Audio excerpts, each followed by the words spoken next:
And good morning, Hoosier Nation, and welcome to another frustrating edition of Hoosier Morning After. This is Hoosier Morning After Northwestern. Last night, your Indiana Hoosiers go on to lose to Northwestern 79-70 up in Evanston, up in Chicago area, in a what nearly looked like a pro-Indiana away home game. IU falls to now 14-6 on the season. 5-4 in the Big Ten. Just an ugly start for both teams. Trading turnovers in the first couple of possessions really kind of sets the tone for this game, and then is followed up by IU going down as many as 10 as each team started to trade runs in this game, and really felt like it was going to be, at one point, one of those games where whoever finishes on the more positive run would be the one that would win, although it would fall in a different direction eventually as well. IU would, however, finish the half on some great D and one of those great runs that they had on an 18-2 run in the last minutes of the half, going up by 6 in the halftime. But just as things looked promising, the defense was locked in at the end of the half. IU was able to force Northwestern to bad shots. Indiana's defense said, hold on, hold my beer, or actually probably, I should say, give me 5 more beers, as Northwestern started the second half erasing whatever lead Indiana had going on the 14-6 run of their own. Second half would bring all the too familiar bad defense out of IU, losing their men, and Northwestern game planning, I guess, and hitting their threes, getting in bad rotation, IU going under screens on shooters. And of course, like we are cursed to do, setting new season highs for themselves from three-pointers. And a player, Barry, as well, setting records for himself as far as 3 points made in a game. In the last 4 minutes, we did have Mackenzie Mbako finally woke up from his winter hibernation and helped IU surge to at least make it seem like IU had a chance, instead of completely giving up and folding like they have in the past when they've been down by 10. But unfortunately, it was just too little, too late in this one. Thank you for waking up with us. Thank you for being here. Thank you for listening late if you are. We will try to get through this one. Another therapy session on Hoosier Morning After. Here with me to help us talk through that, as always, Martha, the mop lady. Martha, opening thoughts on this one? My interest level in this team currently is approaching the same level as our players' interest level in playing a full game of defense. It feels like here we go again, or Groundhog's Day with this team. It's constantly, a step forward, 2 giant steps back, or however you want to put that. But with any hope that we had coming out of the Ohio State game of getting things put in the right direction, I think we're quickly erased last night. That was a very winnable game. I even felt, there was a stretch of almost 10 minutes in the first half where Northwestern didn't have a field goal. And it felt like we should have built a pretty large cushion. And I think it was only 6 points. And it was, even during that stretch, just such a painful watch, where it seems so difficult for us to really piece anything of progress together. And you just keep thinking it shouldn't be this hard. And when you hear about problems that continuously need to be fixed at this point through the season, and when it's become somewhat of repeat type statements every single season, it's just, you start to wonder, can these things be fixed? And the thing that frustrated me the most was the effort. I mean, you heard early in the week Coach Woodson talk about, and the line kind of receive some crap online, whichever team plays the hardest is going to win. And when you've got to say that about your own team, again, we talked last week about, the non-negotiables or what should be the standard. And when you have to pull playing hard out of your own team, that's not a good sign. And I just thought the defense was way too non-responsive in the second half. Guys were getting wide open perimeter looks, and I thought that was the ball game. That was a game that Northwestern's not anywhere close to as talented as Indiana. They out-executed them in the second half. It was a by all intents and purposes, as you mentioned, an Indiana home game, and just a stage that Indiana should have went out and got another road Big Ten win when they desperately needed one. So it's just it's frustrating because now you start to wonder how much longer, when we talked about it before we started the show, how much longer can we continue down this stretch, especially if home games start to appear anything like they did against Illinois. So it's just frustrating. It's becoming more and more challenging pulling the energy together to try to get behind this thing. And it's like, what? I'm going to find different ways to spend my time because the results I'm getting out of this are just continuously frustrating. So, but I'll be back next show. So here we go. Back to you. It nearly feels like we could almost just replay. Maybe we just save this episode. Maybe if we keep it broad enough, we can just replay this again coming up in other games. Yeah, it's that being 0-5 against Northwestern is just a bad look and just doesn't feel right. Because in the back of your head, Northwestern, while they may occasionally get a good player that kind of surges them to the middle of the Big Ten or so, just historically has been one of those teams like Indiana was in football, just kind of one of those beat up teams, one of those teams that you can guarantee getting wins. And that's not being the case anymore, at least for IU. And they still are sitting towards the bottom of the Big Ten in this season, although who knows how everything's going to shake up this year. But to my point, these games away at Northwestern in the new kind of atmosphere and area that athletics are, a lot of road games, especially when you go to like these ones at Northwestern, where they're up in Chicago in a big city that's kind of has a large alumni fan base and everything like that. You need to go to these types of games and produce and win and get the excitement of that alumni base, because that's what you depend on in these in this atmosphere right now with NIL and everything like that. You've got to get your alumni bases excited when you're nearest to those hubs to want to stay engaged and want to stay donating and doing all that. And so like a lot of those big away games that we've talked about in the past, this kind of feels like those missed opportunities to capitalize on Hoosier Nation and what they do. Switching back, the biggest kind of headline, obviously, in this one was Malik Renew being back. His first game back since he's been sitting out for about 6+ games.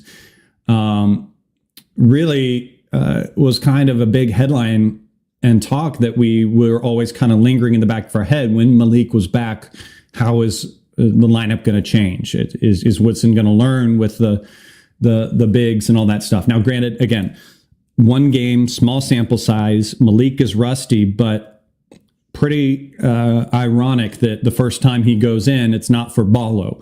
He goes in and honestly, looking at it, IU at that point had about the tallest or biggest lineup they could possibly go with when he went in, with Trey Galloway at 6'5", McKenzie at 6'9", Luke Goody at 6'7", Renew at 6'9", and Ballo at 7. So we got that answer. They're not going to go small. And Coach Tony Adranya on Twitter, let me bring that up, kind of looked at some points with it.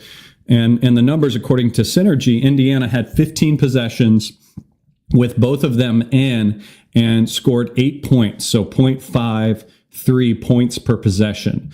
Without them together, it was 62 points on 65 possessions, or 0.95 points per possession. And defensively, with them together, 12 possessions gave up 19 points, or 1.58 points per possession for Northwestern. And without the pairing, 60 points in 66 possessions, or 0.9 points per possession. Now, granted, take that, again, like I said, with a grain of salt, because he is rusty. He is coming back. I put that more on the coaching staff. Here we are with the two bigs in there again. Your kind of thoughts on that and Malik coming back? I think we've learned at this point that the data and analytics and stats don't necessarily matter. I think staff is going to do what the staff wants to do, and if they feel like two bigs are the way to go, they're going to do it. Data, regardless of what the data and stats say, and obviously that's frustrating. I think Malik obviously never really got into the flow of things yesterday. I think first game back and 0-6 from the field. He had some good looks, and even during the interviews, it was Woody mentioned that not nearly at a place where he was in shape to be able to play a lot of minutes. So I found it a little bit odd that he was in kind of down the stretch. I didn't really think that made sense for a guy, that wasn't giving you a whole lot offensively and not in shape, and we're already struggling defensively. And I don't think was the reason we lost the game by any means, but it was an odd spot to see him back out on the floor. So it's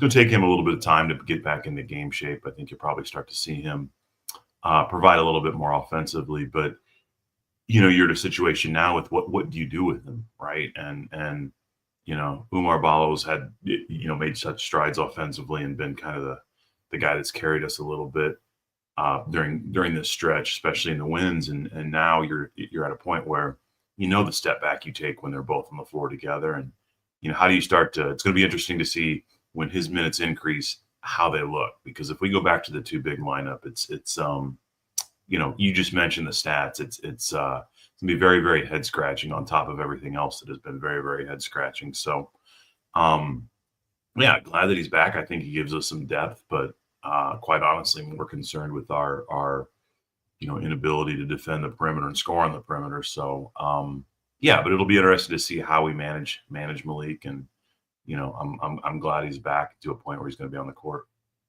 Yeah, and for me, I think it's more the argument. When someone's rusty, when someone hasn't played in a while, what you want to do to get them back to playing shape is just get them to their bread and butter, get them the easy baskets, get them to what they did the best. And for me, if I had the reins, if I was coaching, and I don't want to coach, I'm not a coach. I don't have that depth of knowledge and that ability. So this isn't coming from I would do better stance, but you put Malik in there without Ballo, or even if you have Ballo, pull Ballo out. Because when you think about Malik's game, what is it? It's that backing guys down and that little baby hook that he can get to.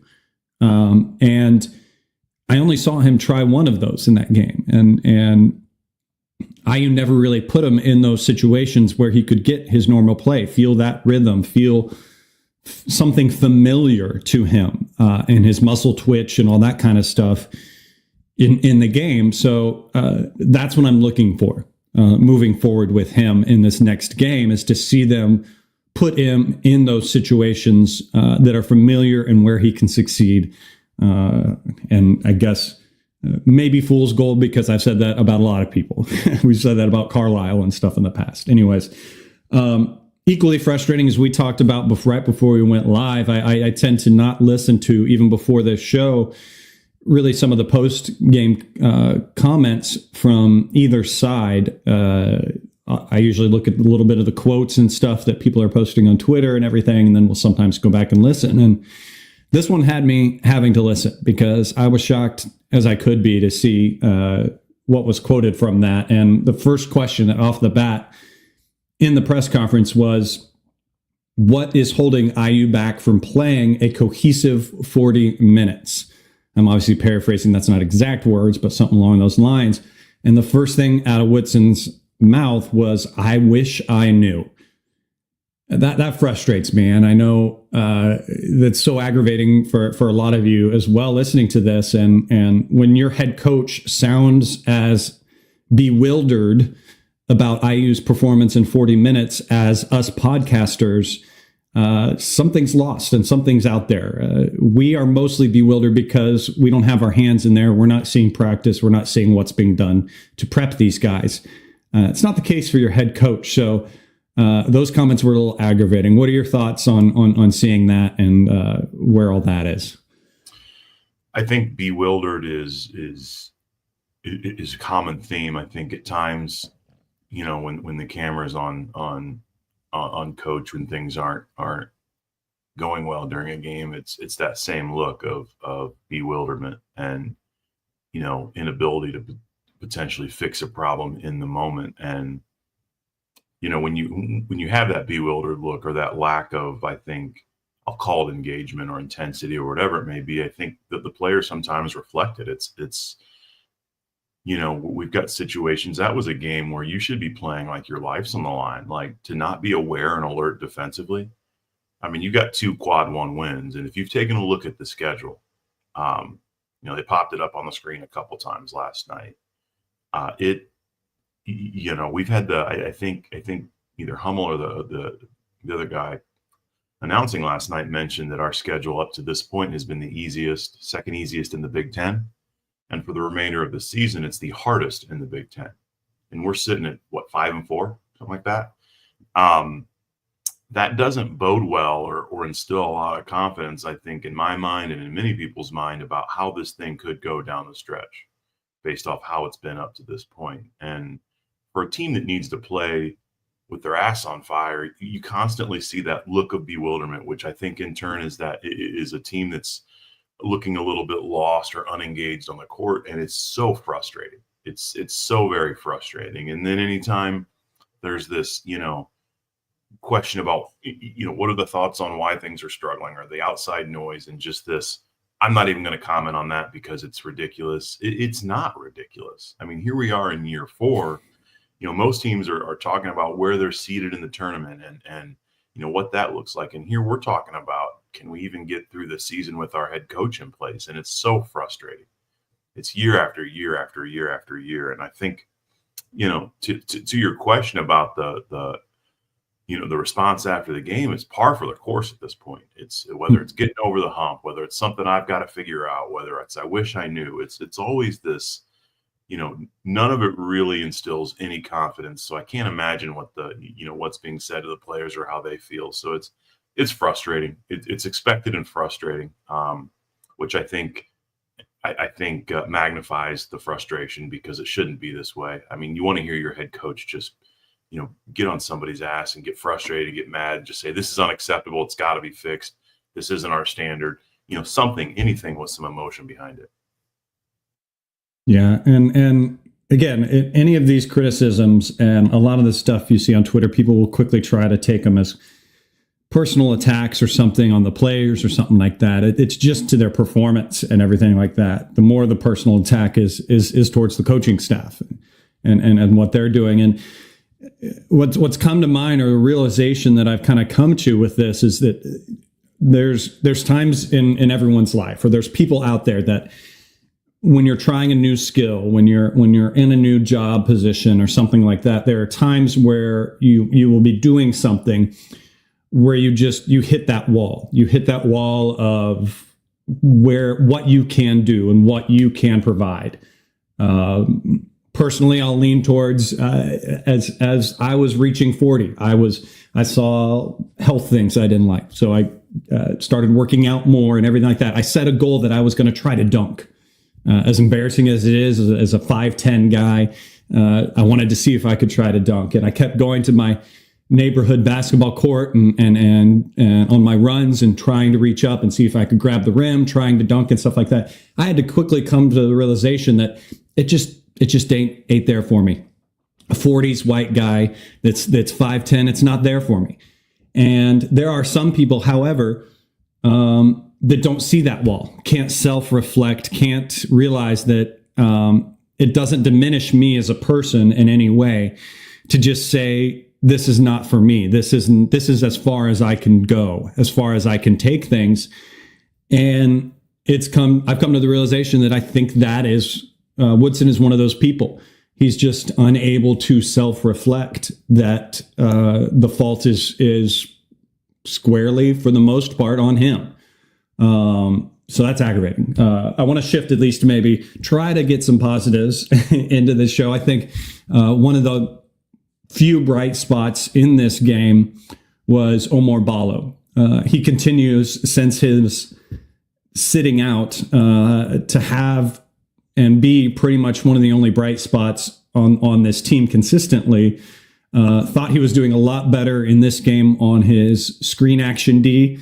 That was kind of a negative in the past, where he was kind of not really fully committing to driver or not really sagging back to his men on the screens. But I thought he did a lot better with that in this game. The only maybe grief I might have with him is his shot selection was a little rough in this one. Thought he took a couple of little long ones that were a little funky. His stat line looked good though, 15 points in this game, 5 for 10. That's, again, that missing 5 is partially from that and then partially some missed bunnies from him. But was 5 for 8 from the line. So his line continues to go up as far as free throws. A fantastic 5 offensive rebounds, 7 rebounds overall. A team leading 7 assists, 1 block, and 1 steal. His passing is just so good out of that double team. And it was mentioned a lot of times on the telecast. We got 2 threes out of him where he found the guy on the opposite side after that double was coming. And then that beautiful little touch pass to Goody, who was cutting, just was great. A new name for him should be the paint point guard. Just fantastic play by him. Any thoughts on Balla? I think you hit the nail on the head. I think, mentioned that he's kind of been the MVP of the squad here, especially with Malik Renew out. I do think you got to find a way to get him more than 10 shots. Guy that's with his high percentage of making field goals from the field, the ball should almost be playing through him. Mackenzie Mbako, a guy that's come off 2 to 3 really cold games, is getting 14, 15 shots up. You've got to find a way for Oumar Ballo to at least, and you said it too, right? He's great at finding guys, when he gets double teamed. So, it's not like they weren't trying to get him the ball down low, but when he's shooting, over half the time he's scoring. So you've got to find a way to really play through him, I think, a little bit more and not settle for something outside. So that would be my only gripe. I think he's erasing some of the narrative that he doesn't go hard and doesn't, there's an effort thing. I think he was on the court for 36 of the 40 minutes again yesterday. And a man of that size, that's huge. That's a big deal. You've seen him barrel up and down the court. He's a big man, so it takes a lot of effort and energy. So I think your point, he's certainly a bright spot, especially the last handful of games, and continues, I think, to give Indiana a fighting chance. Just my only gripe about it would be, we need to try to get him some more shots, because again, when he's shooting, he's a lot of times scoring. So that's where I'm at with it. Yeah, I agree. I think it felt like they needed to go to him a lot more in this game, and they kind of got away from it. I guess that is, to a degree, one positive you can say of Woodson and his coaching teams is that he is a hell of a developer of big men.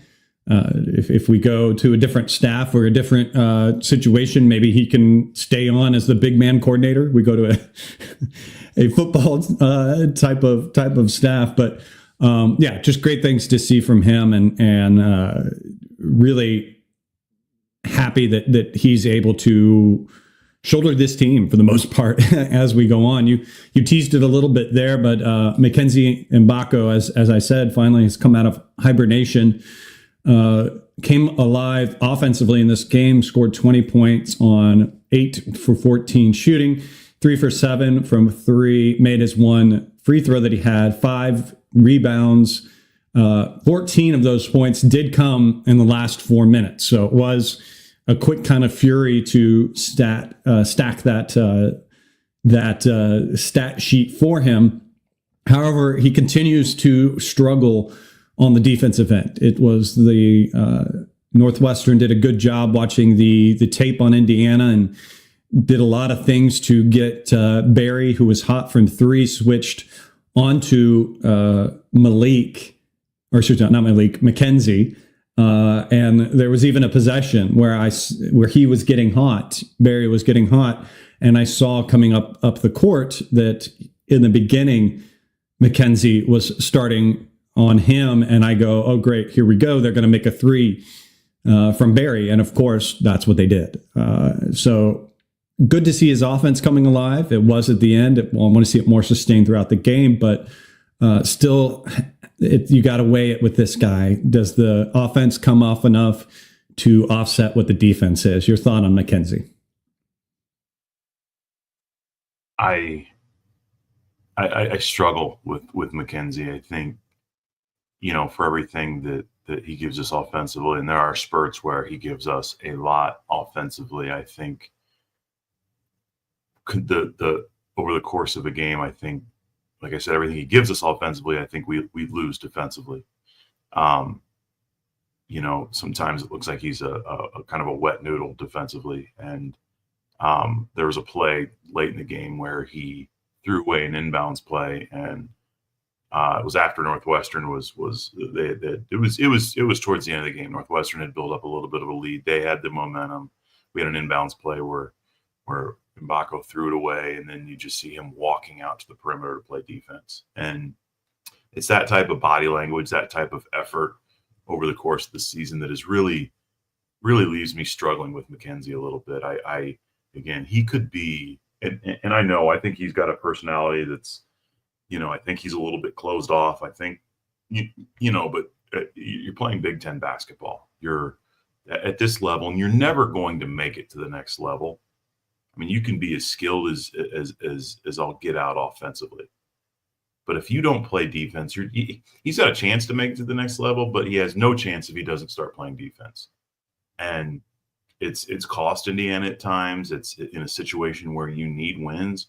And when, for the entirety of a second half, the team just looks like they're not playing defense, it magnifies and it sticks out. And at that point, you feel like you're kind of picking on McKenzie. And I don't mean to, but you just see it come across with the body language and the lack of engagement.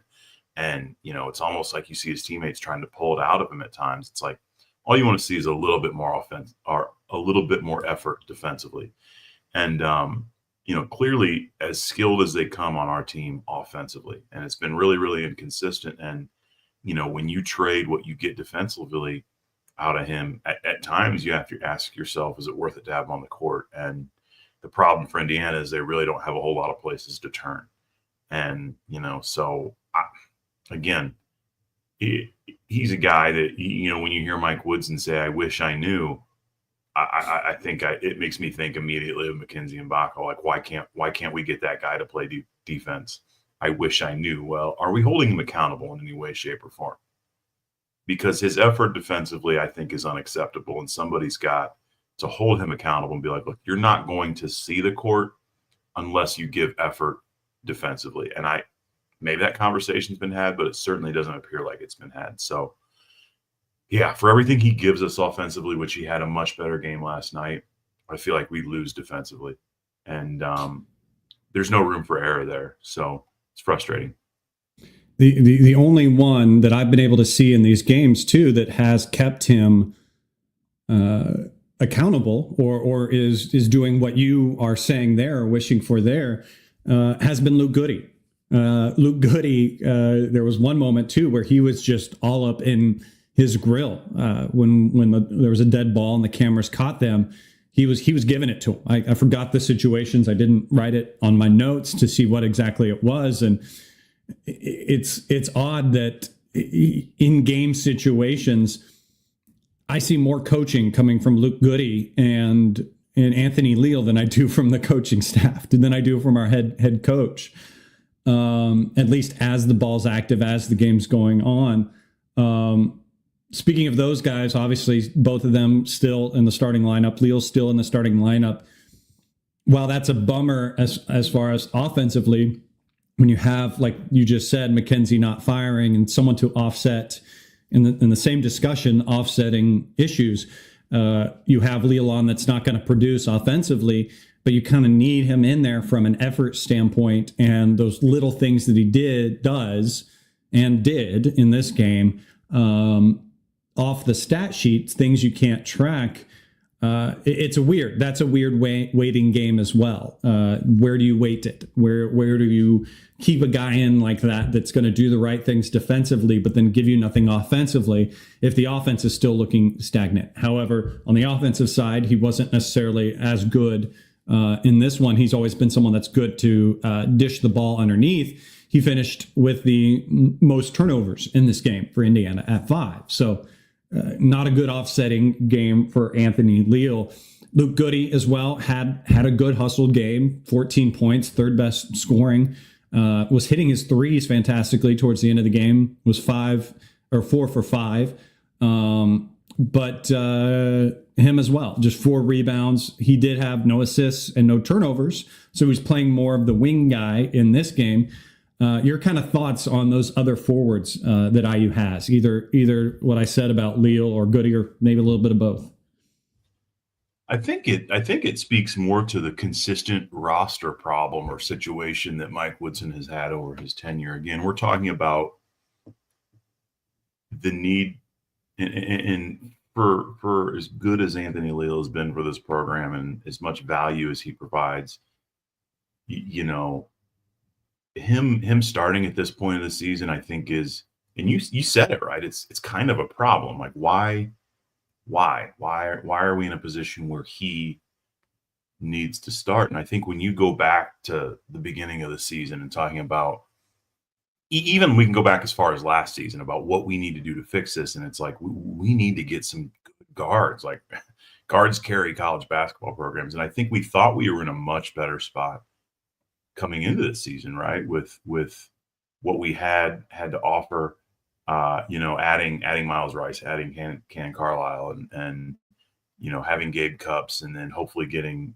some other guys healthy. We thought we were in a much better position, which was going to allow us to do some things with Trey Galloway and Anthony Leal. And but we're in a situation now where it's kind of the same problem as last year, right? We've got a lot of forwards, a couple bigs, and not enough play on the perimeter consistently. And you're in a situation where either Trey's got to start or Anthony's got to start, because Carlisle's not giving you anything of consistency. So I think it speaks to a much bigger problem where we still don't have the dogs on the perimeter that we need.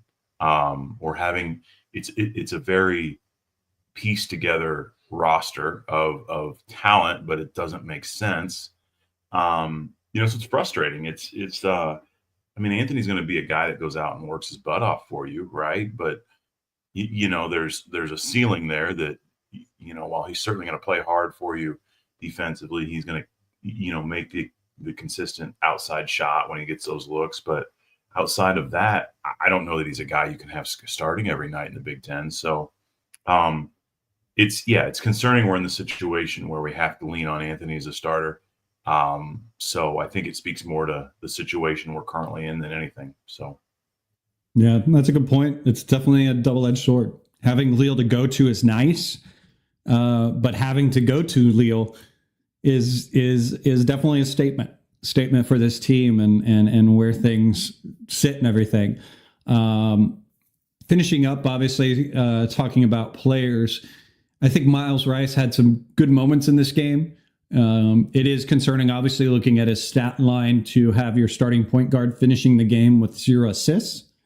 That's not a good look there, but I think his pace and his speed at times looked great. Something he's obviously good to go to, and something that he should go to and should have gone to maybe even more in a game where he was going to outmatch anyone that Northwestern could put against him speed-wise. 11 points, 4 for 9 from the field, 1 for 3 from 3. Perfect at the line, 2 for 2. 4 rebounds, like I said, no assist, just 3 turnovers, but 2 steals in this as well. Just beyond the lack of assists, kind of a meh game for me from Miles Rice. Your thoughts on Miles? I thought for a point guard, it was okay. It certainly wasn't. I don't think meh is the right word. I think it wasn't. It wasn't anything to get excited about, but it also wasn't a frustrating game. I just think he needs somebody to be paired up with on the perimeter that gives a little bit more. But I thought he was fine. You made the point too, where you're not getting any assists out of your point guard. That is a little bit of a concern. He's supposed to be your distributor.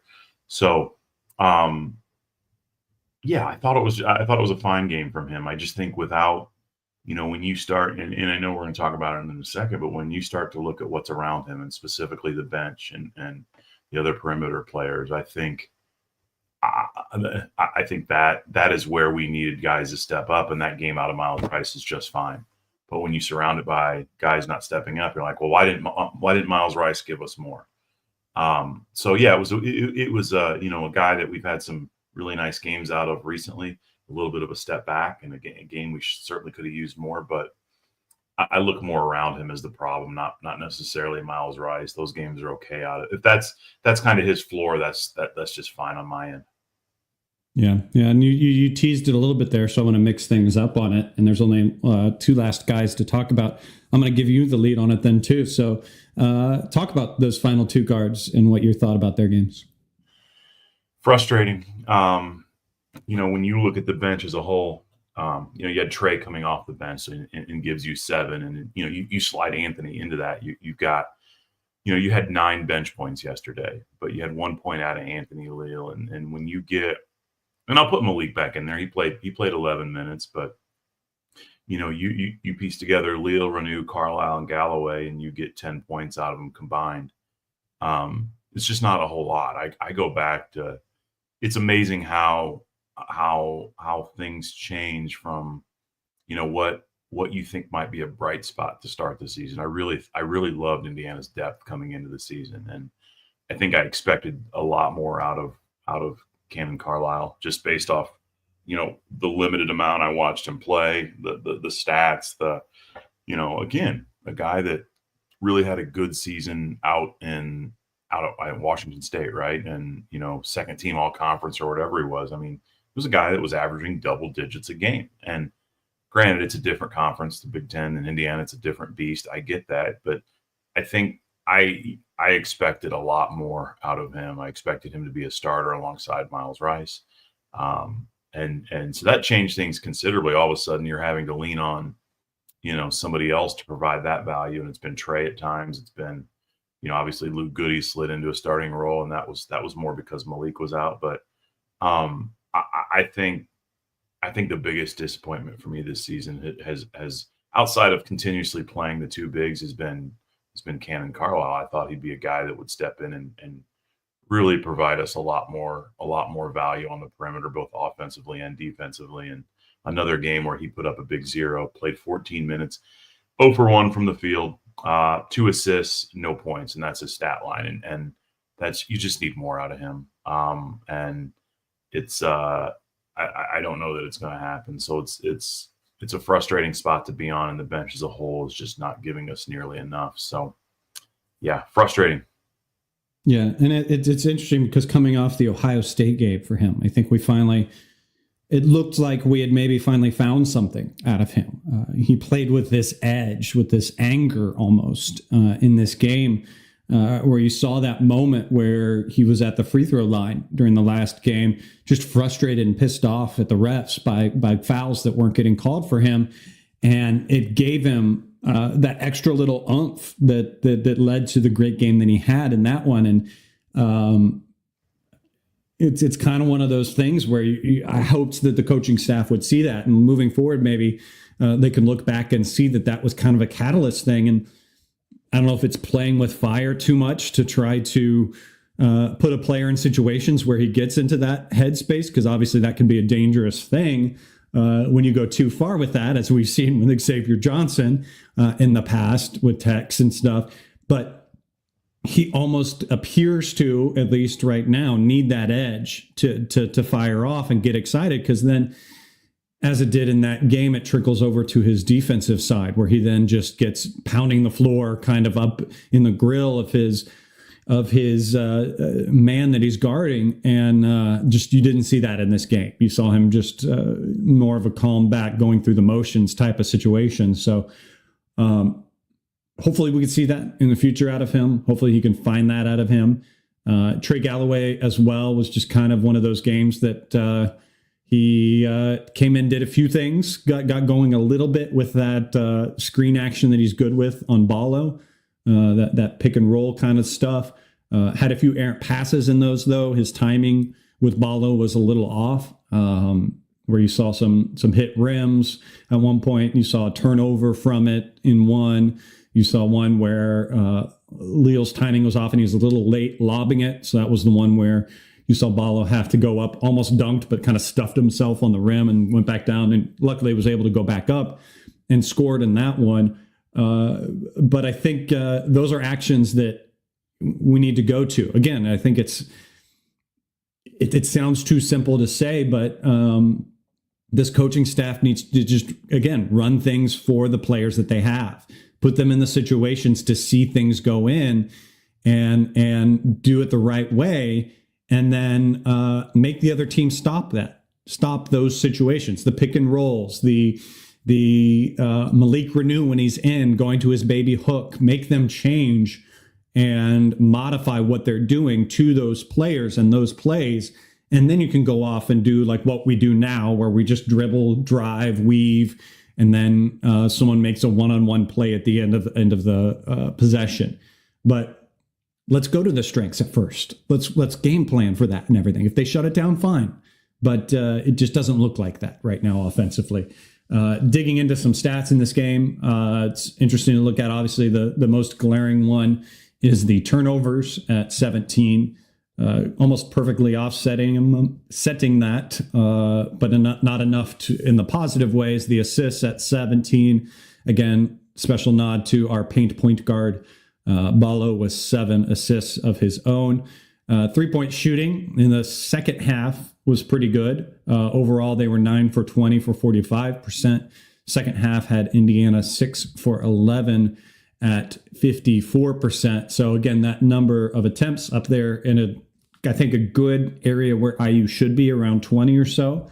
And we're making them not too bad in this game overall for what it's been, at least in the game overall. I won't take too many other ones. Any other stats that you see? I think, I mentioned bench points too. And when you look at bench points, India had 9, Northwestern had 23. Northwestern's 23 bench points came from one guy, Ty Berry. It's a couple ways to look at that, right? I think, giving up 23 points to Ty Berry is a bit perplexing. I don't really understand that, but you also, there are a couple starters for Northwestern. One didn't score and one had 2 points. So it just, to me, it speaks to, there's a couple guys on Northwestern you needed to contain, and we did a really, really poor job at that.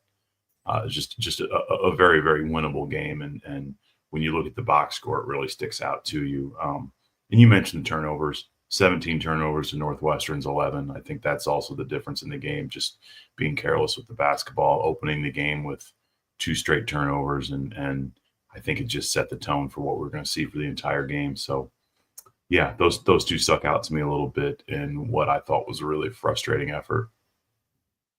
Yep, Northwestern as well in the second half, shooting 9 for 14 from 3. Obviously, something you don't want to give up to an opponent as well.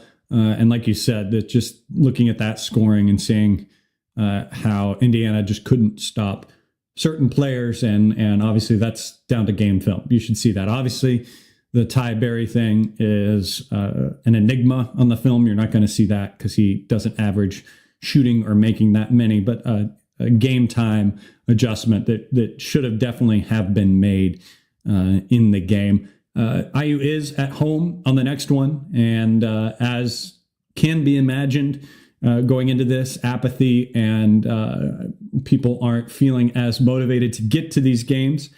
And don't just tear those tickets up. Don't just throw them in the trash. Martha, tell them what they can do with those tickets to get other Hoosiers in those seats. Yeah, with each passing game and with each show that continues to kind of have this kind of Groundhog's Day feel to it, where have a good game then a bad game, and you mentioned the word apathy, and there are many folks that are deciding to do different things with their time. But that being said, there are a lot of folks that would love to take advantage of potentially somebody making a decision of not going to a game, and we've got a large pool of folks that would love to do that. And so if you've got tickets and don't plan to go, don't want to go, look at the Hoosier Ticket Project. We can find good homes for those. HoosierTicketProject.org/donate is a great place to make that donation and walk you right through that process. And if you know of somebody that could use this opportunity as it's a bright spot, I think, when things start to go south. It really provides an open door for people to get to games that usually would never have that chance. So if you know of somebody that could take advantage of an opportunity like that, check out our website as well. There's a great spot to make requests like that. So thank you, Chad, for allowing me the platform to talk about that. Yep, fantastic. HoosierTicketProject.org. Again, visit that site, donate those tickets. Let's get Hoosiers in those seats. Yeah. Close out with your final thoughts on this therapy session, maybe, of many therapy sessions that we may have closing out this season. Yeah, I think you can hear it in our tone, right? Specifically yours. You're a guy that leads with I think a little bit more positivity and hope than most, which I certainly appreciate about you, and I think a lot of people do. But it's you can hear it.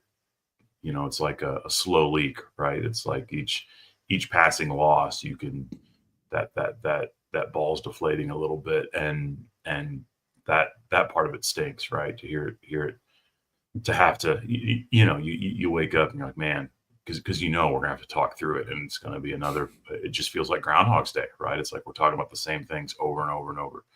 And when we'd much prefer talking about wins and being in a position to really make a run at NCAC, but here we are again, and it's just getting really, really old. It's beyond old at this point. Let's be honest about it. It's the fact that we're sitting here again, having talked through some of the same things. It's frustrating. And at this point, you're just wondering when it's going to end and what kind of changes need to be made to make it end. So that's where I'm at with it. Big home game on Sunday. Obviously, it's a chance to get a quad one win. So again, we'll be back, and I'll be watching and hoping we see something positive. But it's ultimately just frustrating to be in this spot, and it just feels all too familiar at this point. Yeah, very frustrating. It's just. You go to these games, you go to these shows, or you listen to Martha and I talk in these ones, you hear extra ums and ohs and exhales and little sighs like that. If you hear that big inhale, and it's just exasperation. It's the hope slowly leaking out, and it's tough to put words to it. And when it becomes something as simple as looking at just execution and fundamentals that just aren't there with this team. And to me, that falls on the coaching staff. When you have a team like this one that has the talent, that has the players, has the proven talent, and the fundamentals aren't there to put those talents in the right position to succeed.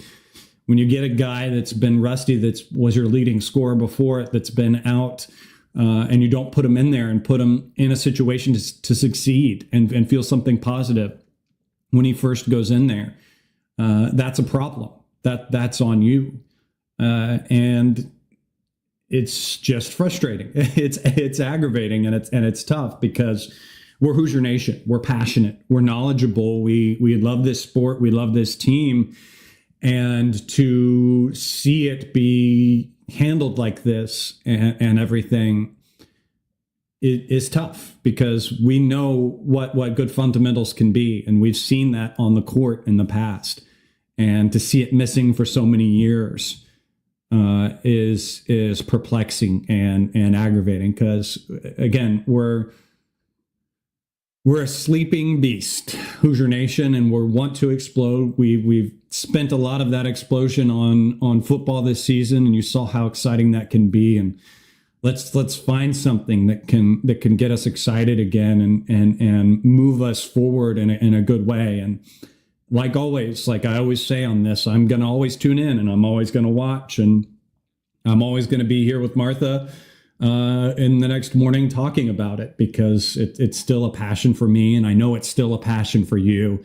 And I know that, albeit some of you are showing distaste and showing your frustrations out on social media, and I get that, and I understand, and we all need outlets for those types of things. And Let's do it in a most constructive way we can, and let's try to be as good as we can with that, to not hurt our chances and not hurt our future as far as you don't want to go there. You don't want to be a coach there, because look at how toxic their fan base is and everything. And that goes along the same lines to those of you that are listening to this that are going to the game on Sunday. I know the boo birds will be out there again, and I don't fault you. Let's just not boo the players. Let's direct that booze where it needs to be heard. It's Hoosier Nation. I understand you're trying to use your voice and the little voice that we have with those boos, but it's just tough to see.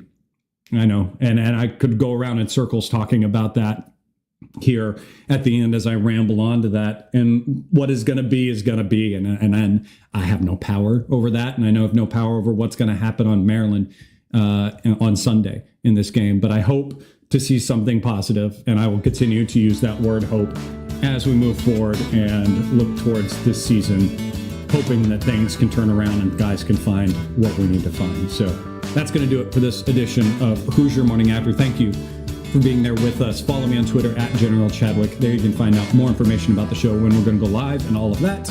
You can follow Martha at the Mop Lady as well. Thank you for listening on the podcast streams. Those of you watching on the YouTube, please subscribe, hit that thumbs up. We appreciate that. Until then, thank you for being with us. Go out there, try to have yourself a wonderful day. And as always, let's go Hoosiers.